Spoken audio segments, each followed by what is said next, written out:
دا لور چې راغټه سو خو د هغه پلار سره چې دا تا ورکړې ده پلار خو نه دی خو تا پلار ور جوړ کړي خو د دغه سره ناسته ولاړه نه ده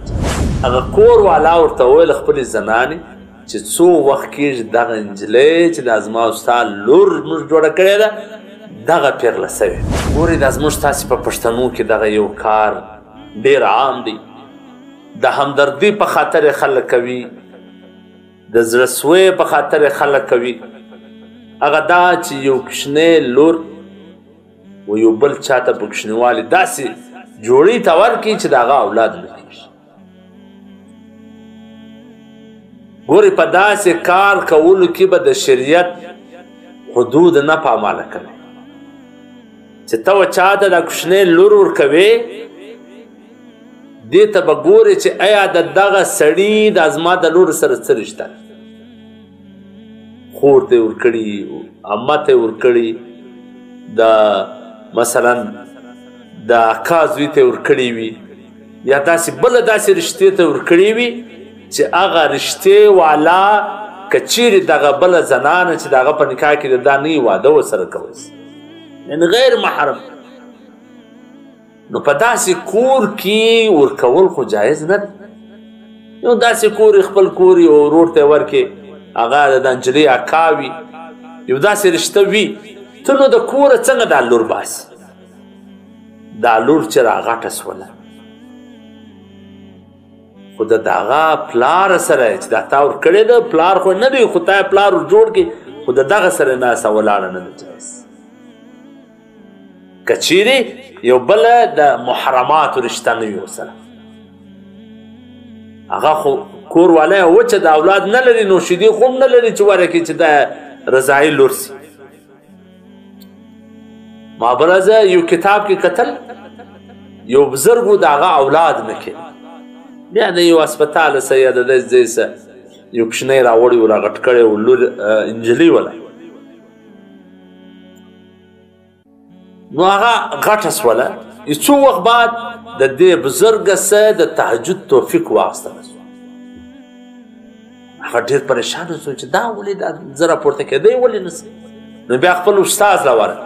هغه ورته وویل ته په یو ګناه کبیره کې مبتلا یې هغه ورته څه ووایې حضرت ما کوچنۍ ګناه هم نه ده په یاد چې ما وکړه دی چې راغی کور والا سره دا خبره شریکه کړه هغه کور والا ورته وویل خپلې زنانې چې څو وخت کېږي دغه نجلۍ چې دا زما او ستا لور موږ جوړه کړې ده دغه پیغله سوې نو چې هغه پیغله سوله بیا خو د ده ناسته ولاړه نه ده ورسره جایز هېڅ رشته د دوی د هغې په مابینځ کې نشته که واده کول وغواړي دغه د هسپتال څخه نجلۍ راوړې ده واده مو سره کولی شي ګوره په دې کې باید موږ خیال وساتو اوس اکثره دا جنجالونه مال راځي زه هغو ته وایم د الله بنده خوره ولاړه سوي و خور ته یې لور ورکړې اوس نو هغه خور دا لور راغټه کړه 12 کاله 14 کاله 14 کاله اوس دی حیران دی چې برته یې ځناخي هغه هم څومره پریشانه همدومره کوچنو یې راغټه کړې او اوس که هغه دا ور واده کړي بل چاته یې واده کړي د هغې په هغه د زوم سره که هغې زوم ورته ودرېدی چې دا به ستا کره نه ځي د خپل پلار کره به ځي بیا یا په دغه کور کې د دا نور سره د دې ناسته ولاړ یعنې دومره ستړیاوې پکې پېښې سي والله بیا د ګنډلو نه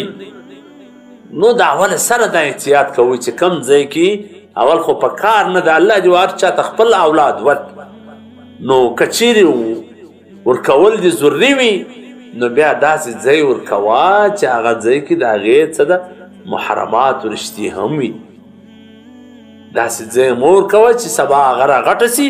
او بیا په هغه ځای کې په کور کې ناسته جایز نه او بعضو بیا زوی ورکړی وي ابرز ما ته یې وویله چې زه یې چاته ورکړی ولم اوس ما ورونه ما ته په میراث کې حق نه راکوي ته زموږ ورور نه ګوره دا د دا ورور سره ظلم دی یا دې کوچنیوالي د کور ایستلی دی بل ته دې ورکړی دی اوس حق هم نه ورکوي دا ټوله ګناهګاره دي چې د دا ورور پر حق باندې قبضه کړې پکار دا ده چې موږ تاسې له د شریعت په حدودو کې دننه فیصلې وکړو